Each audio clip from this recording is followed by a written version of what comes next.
When I signed, I didn't really know what was in my contract. I was young. I think I was like 20. And I didn't know everything that was in that contract. So when I got with Roc Nation, I got management, real management. I got real lawyers. And they was like, do you know that this is in your contract? And I was like, oh, damn, that's crazy. No, I didn't know. Megan Thee Stallion believes she is one step closer to finally getting her wish of becoming a free agent as a musician. But there's one catch, and this is not an easy catch to make because the hitter at bat is a professional baseball player. Carl Crawford spent 15 years in the MLB, accumulating 136 home runs and over 650 RBIs. As Crawford's athletic career was nearing its end, he knew it was time to start thinking about the future.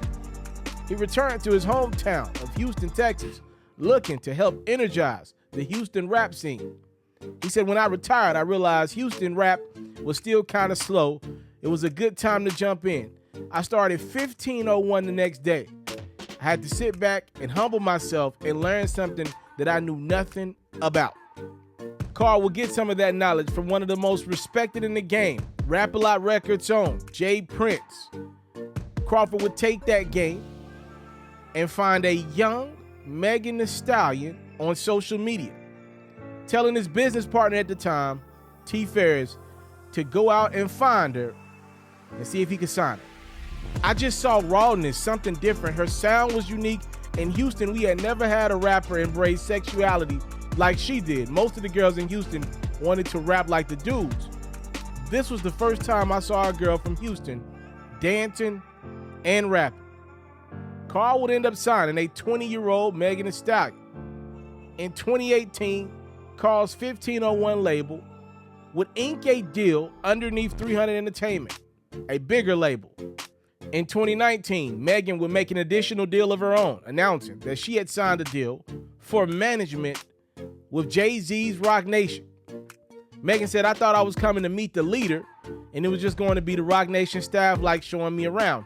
And then Jay-Z walks in the room, and I'm like, I didn't know Jay-Z was coming to my meeting, but he comes in the room, and he has like 6 platters of hot Cheetos, and he's like, I heard you like hot Cheetos, and I was sold.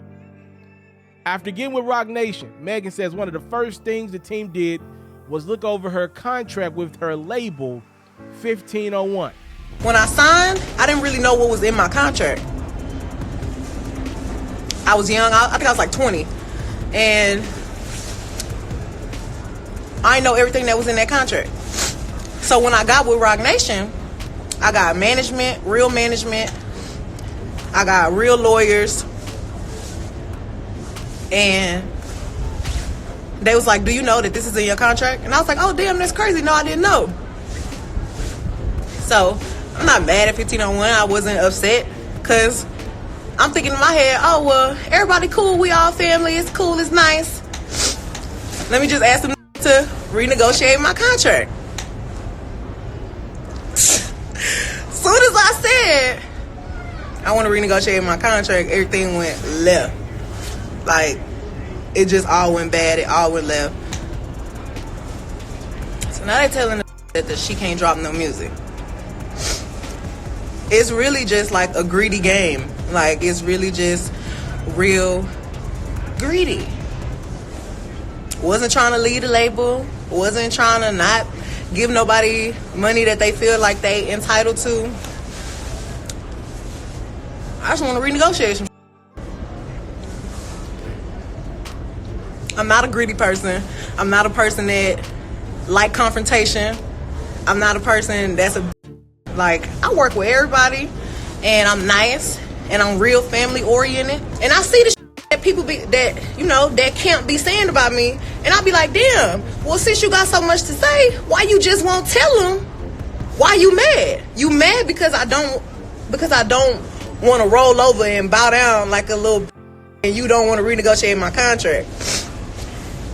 Be like, oh, yeah, they made Megan Thee Stallion. Megan Thee Stallion was Megan Thee Stallion before I even got over there. I've been rapping, been freestyling, been doing me. been Meg.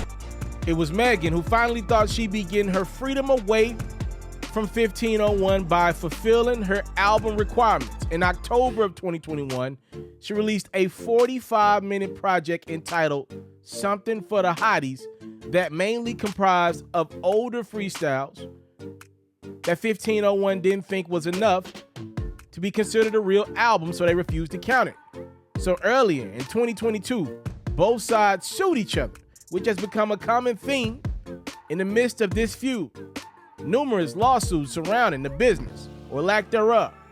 1501 side, they claimed Something for the Hotties freestyles was available on YouTube and archivable material from as far back as 2019 and only amounts to 29 minutes of new recordings featuring Megan.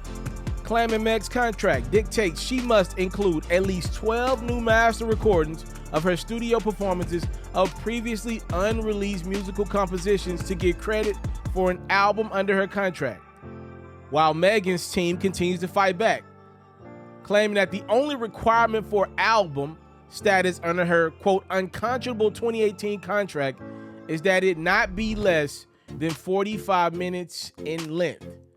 Others have gotten involved with invested interests. The OG, Jay Prince, has even hopped into this multiple times in support of his guy Carl Crawford to address Jay-Z, Megan, her manager T. Ferris, and Roc Nation. For years now, we have stood back quietly as Megan Thee Stallion and her management at Roc Nation have lied about Carl Crawford and his 1501 label. According to Jay Prince, the truth is that Carl discovered, developed, and fully financed Megan's early in her career, which led to a life-changing distribution agreement for her with 300 Entertainment. From 1501's earlier agreement with Megan, long before Megan was a household name, 1501 generously agreed to give Megan 40% of her profits, which is substantially more than the customary record royalty that a new artist receives from a record label. Any statement alleging 1501's contract with Megan is unconscionable are blatantly false and contrary to the facts or custom in the music industry and are made with the specific intent to mislead and interfere with 1501's contractual rights. In addition, Megan has consistently and intentionally breached her 1501 contract with impunity for years in ways that are too numerous to list here, from entering in agreements inconsistent with her contract, falsely claiming publishing shares that belong to 1501, failing to notify, account, or pay ancillary revenue, releasing albums of outtakes and previously released material, and falsely claiming that she is out of her contract, and now falsely alleging that 1501 leaked her album when the album was always intended by Megan to be released on 8/19, and where the leak actually hurt 1501 as much, if not more than Megan, rendering her claim to be nonsensical. Megan says she's so over these grown men trying to take credit away from the work that her and her mother put into the beginning of her career. She said her and her mom developed her career. She was already known for freestyling and was already working on Tina Snow before she got to 1501. Megan says when her mom died, she knew a bunch of hood guys who just started a label for the first time were not going to be able to manage her properly, so she got with Roc Nation. By the time she was a bigger artist, according to Megan, she asked to renegotiate, not leave. What was wrong with that? This man is greedy. Like, for this man to keep getting on the internet with his backup to talk like he made me is ridiculous. Was you writing my songs? Were you with me in my dorm room recording me rapping? What about all that rapping outside my mama's car? Think ciphers? I ain't even know you. If you want to be real, I developed 1501. They keep signing people and everybody got the same story. Go find all the girls and the guys that started over there with me and some of the girls after me. Ask anybody in Houston how that man is fake. Talk so much ish about Jay Prince. Now that's your bestie. Okay. Now she trying to cause division in between me and Jay. Talking about I talk about Jay. We know T. Ferris told you that because clearly me and you never had a talk about Jay. Ever. Me and you never even talked about that stuff. So stop laying in bed with your friend T. Ferris and listen to all the shit saying to you. Because that shit ain't true and you're making yourself look bad. Ain't nothing fake about me, baby. I still live in the hood right now. Unfortunately for both sides, it looks like their disagreements are taking them right back to court, and maybe, just maybe, this game is not close to the ninth inning at all. Maybe it's closer to the beginning. I want to thank you guys so much for the time, love, and support. Is what your boy will never take for granted around here. Whose side are you on? Megan Thee Stallion continues to have issues with her initial label, 1501, ran by Carl Crawford.